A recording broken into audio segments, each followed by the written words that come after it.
After the end of World War II, the world was split into two, East and West.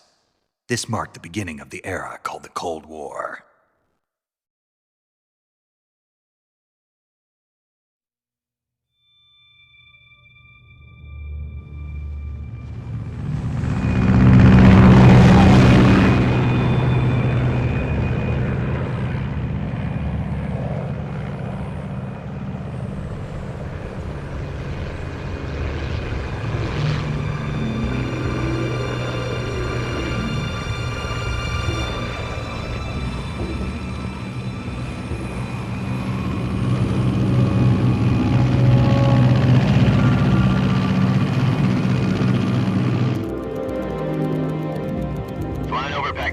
Altitude 30,000 feet.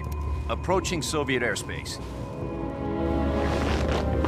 20 minutes to drop off. Commencing internal depressurization. Equipment check. Arm main parachute. All right. You ready to go? Drop zone still showing a high pressure mass. Cav okay. Good. We've got high visibility.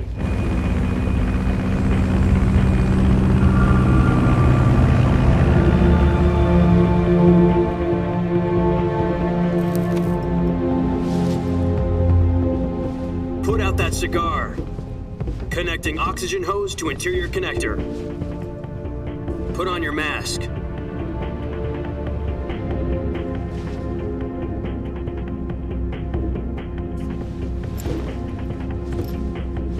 Does this panty waste know what he's doing?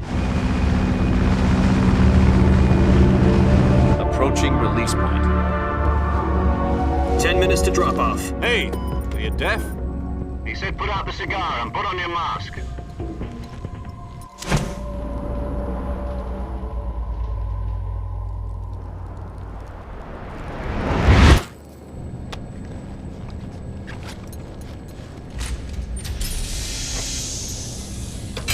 Depressurization complete. Checking oxygen supply. 6 minutes to drop off. Opening rear hatch.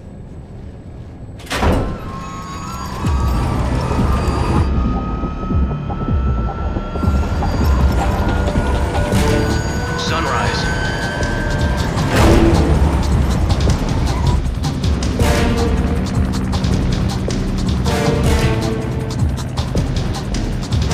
External temperature minus 46 degrees Celsius.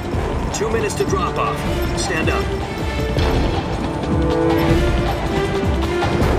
You'll be falling at 130 miles per hour. Try not to get frostbite from the wind chill. 1 minute to drop off. Move to the rear. Activate bailout model. This is one for the history books. The world's first halo jump. 10 seconds to drop off. Stand by. Status okay. All green. Prepare for drop-off. Countdown.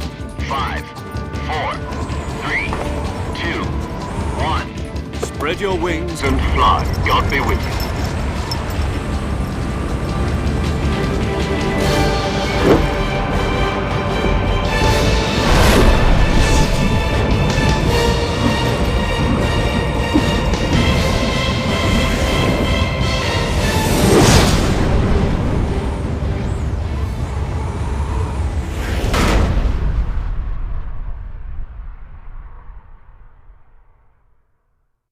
Jack, I've got some important news.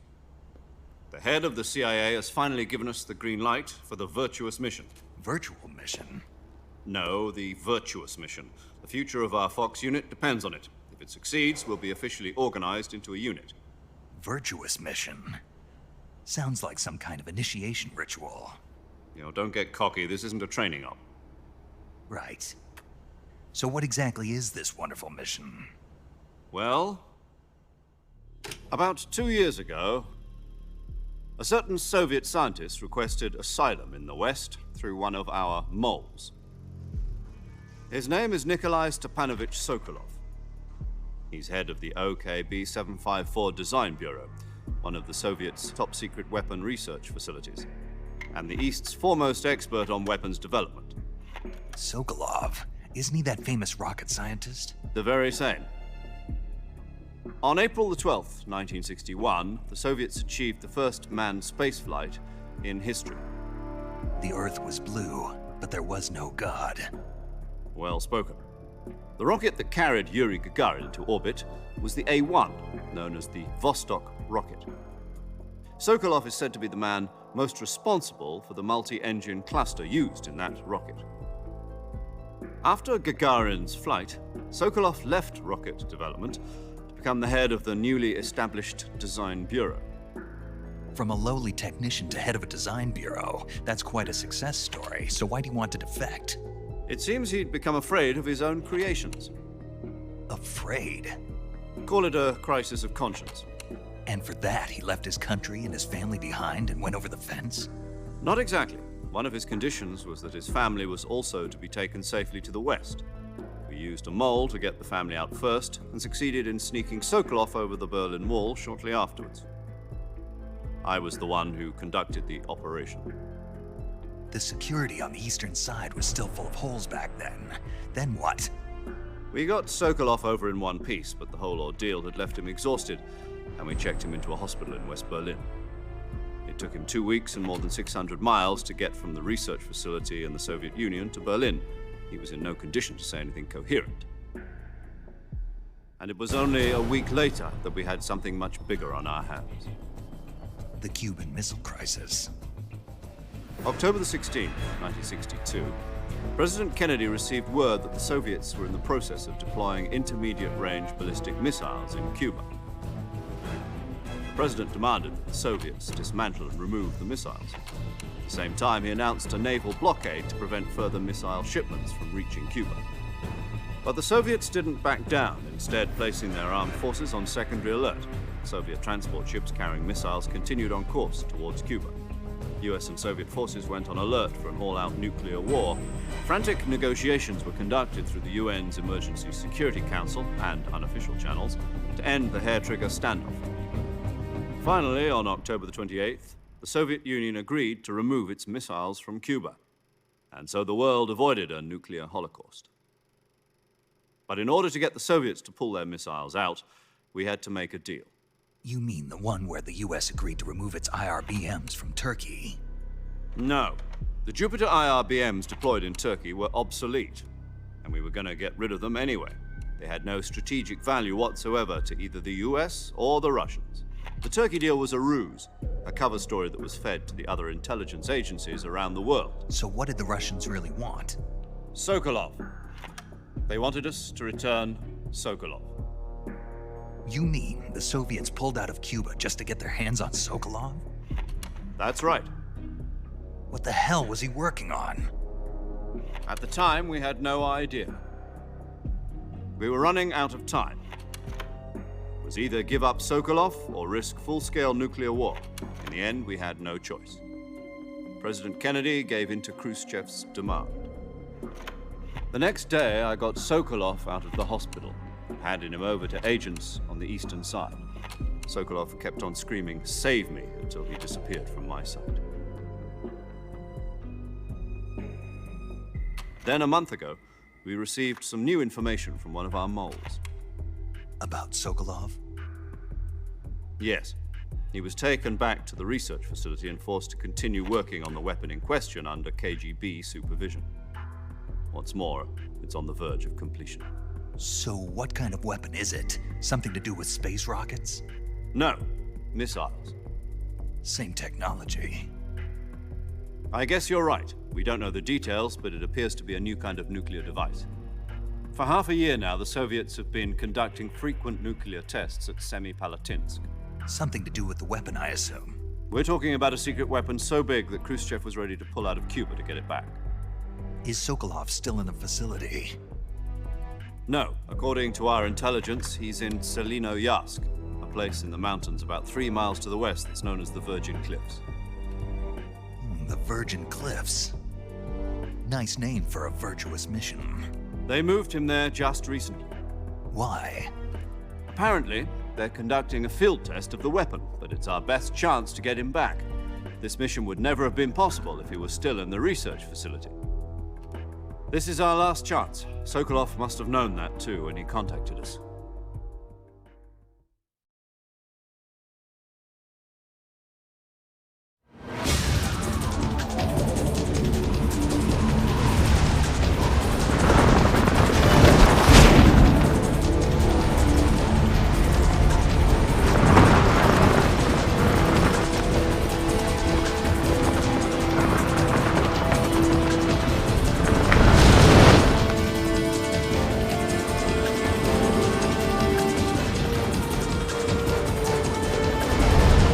Listen up, Jack. Your mission is to infiltrate Selino Yask in the Soviet mountains, ensure the safety of Sokolov, and bring him back to the West.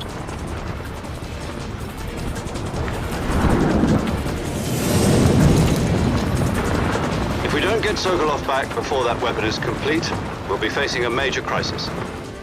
The clock is ticking.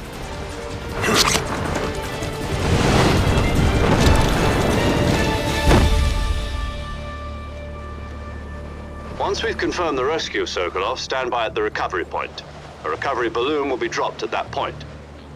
Helium will be pumped into the balloon to inflate it. The process takes about 20 minutes. Once it's complete, the gunship's arm will latch onto the balloon and pull it up. The Fulton surface-to-air recovery system. I'm familiar with the theory. Take it easy. It's been combat-proven. Do you think Sokolov is up to it? The shock will be less than during a parachute jump, and the arm can handle up to 500 pounds. So you're planning on going over the border in a single combat Talon? She's equipped with two 6-barrel 20mm Vulcan cannons, as well as two 40mm machine guns. Sounds like she could hold her own against a battalion of tanks. Even with the fuel in the reserve tank, we're facing a 4-hour time limit. If all goes well, it shouldn't take more than a few hours. Home in time for dinner. But if anything goes wrong, you'll be eating dinner, breakfast, and all the rest of your meals in the jungle.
Do you copy? You're already in enemy territory, and somebody might be listening in. From here on out, we'll be using code names to refer to each other.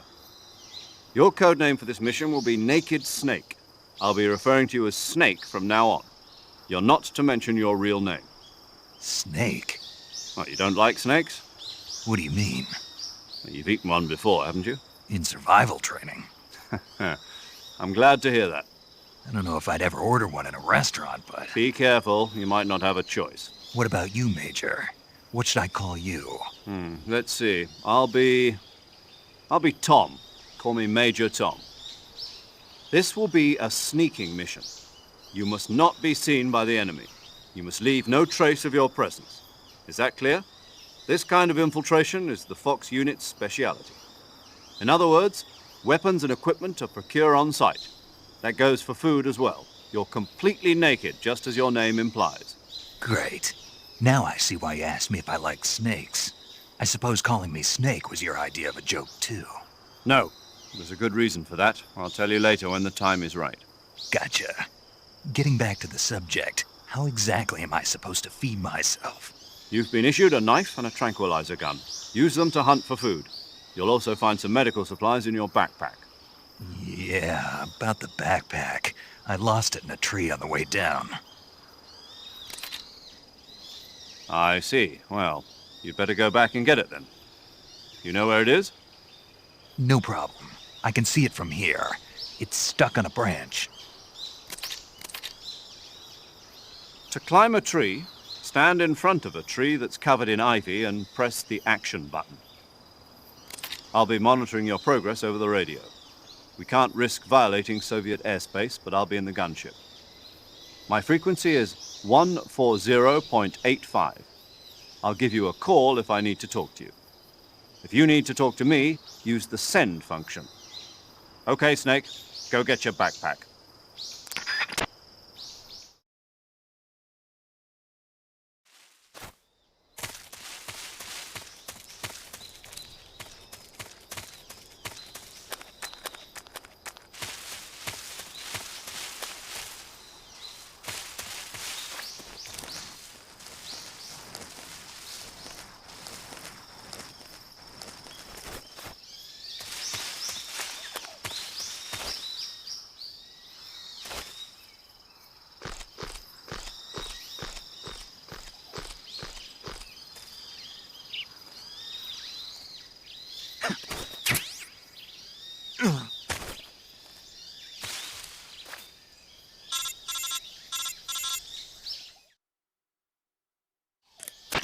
I see you've retrieved your backpack, Snake.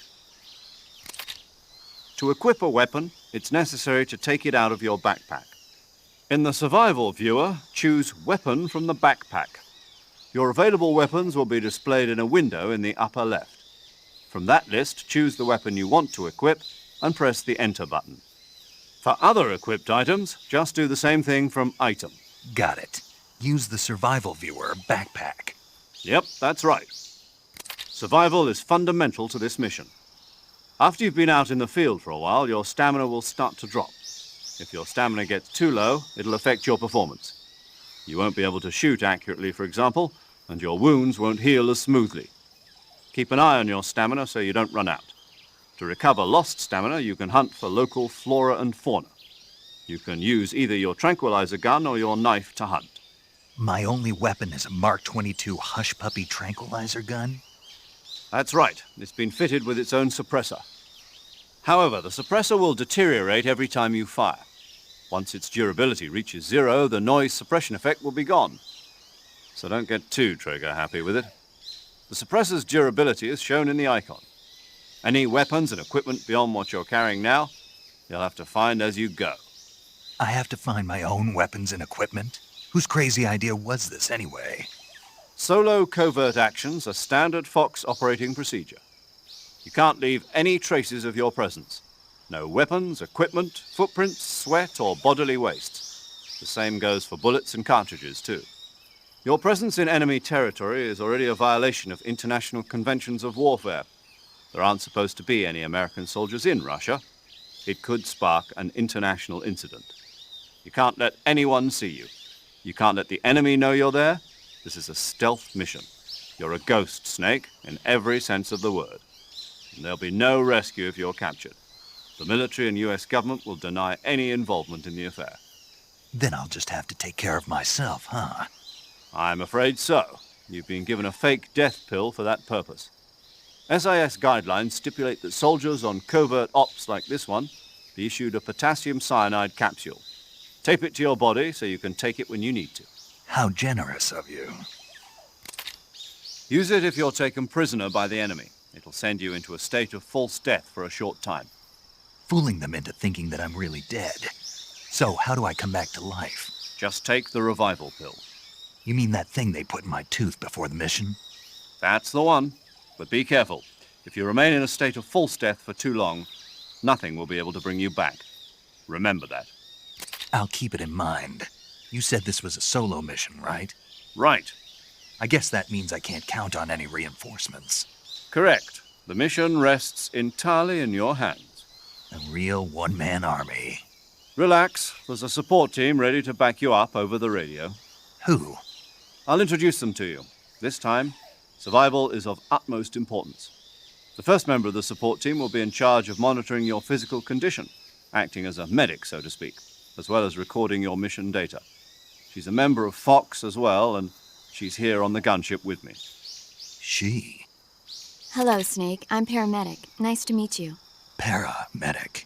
As in a medic who comes in by parachute. Aren't you going to tell me your real name? Are you going to tell me yours, Mr. Snake? My name, huh?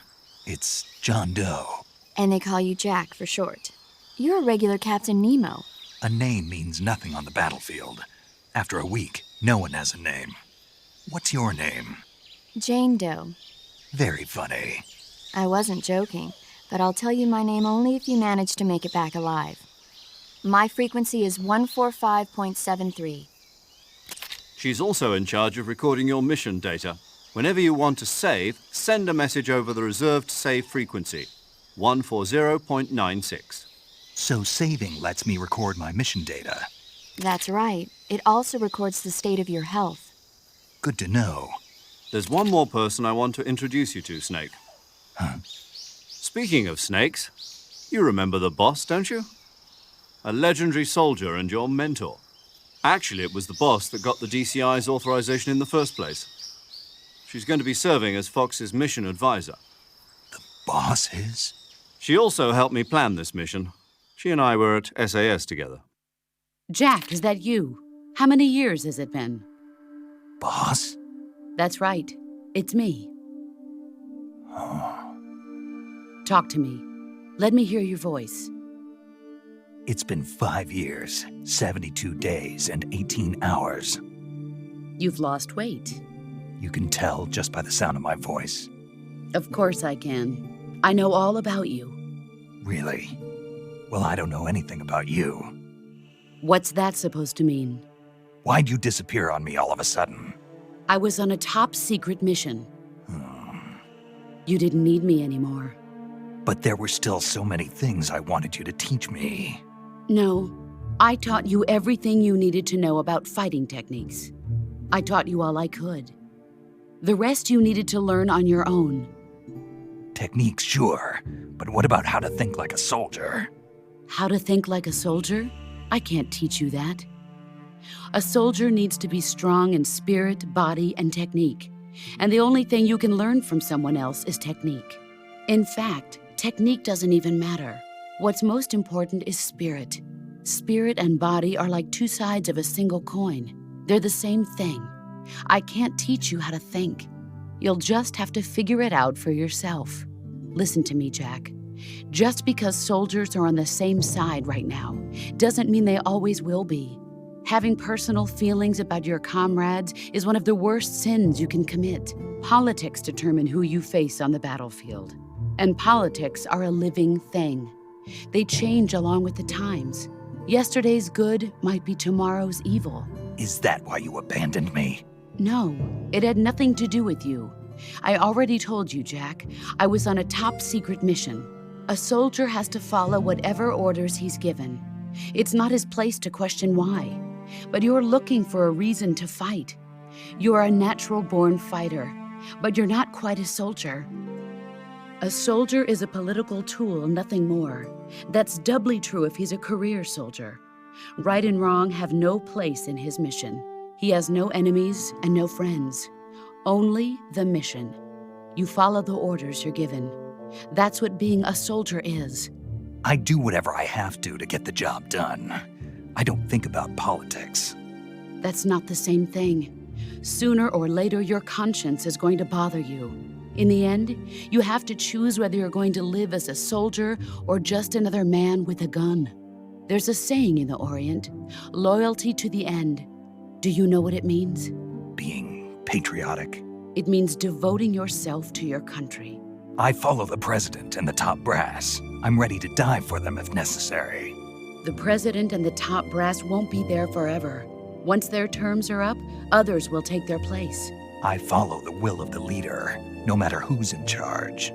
People aren't the ones who dictate the missions. Then who does? The times. People's values change over time, and so do the leaders of a country. So there's no such thing as an enemy in absolute terms.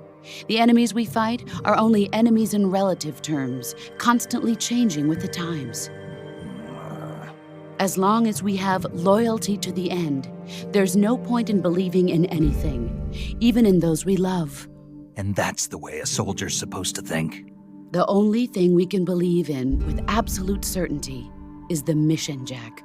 All right, but do me a favor. What is it? Call me Snake. Snake. Oh, right. Your code name is Snake. It suits you well. That's right. The legendary unit that the boss put together during World War II was a snake. The Cobra unit, a group of heroes that brought the war to an end and saved the world. As long as you've got a legendary hero backing you up, you'll be fine. Isn't that right, Snake?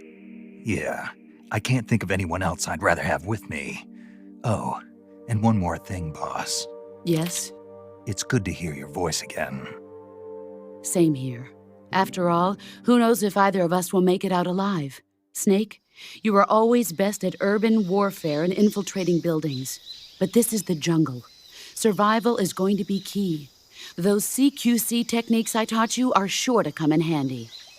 CQC? Close quarters combat, huh?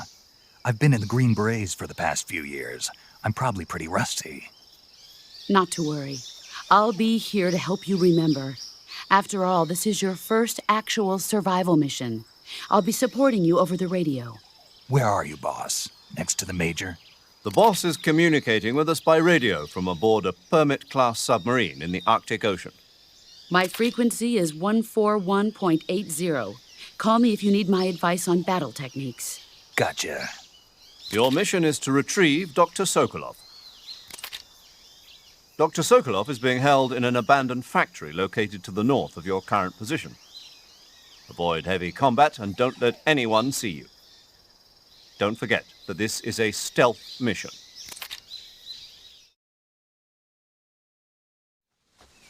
Snake, try to remember some of the basics of CQC.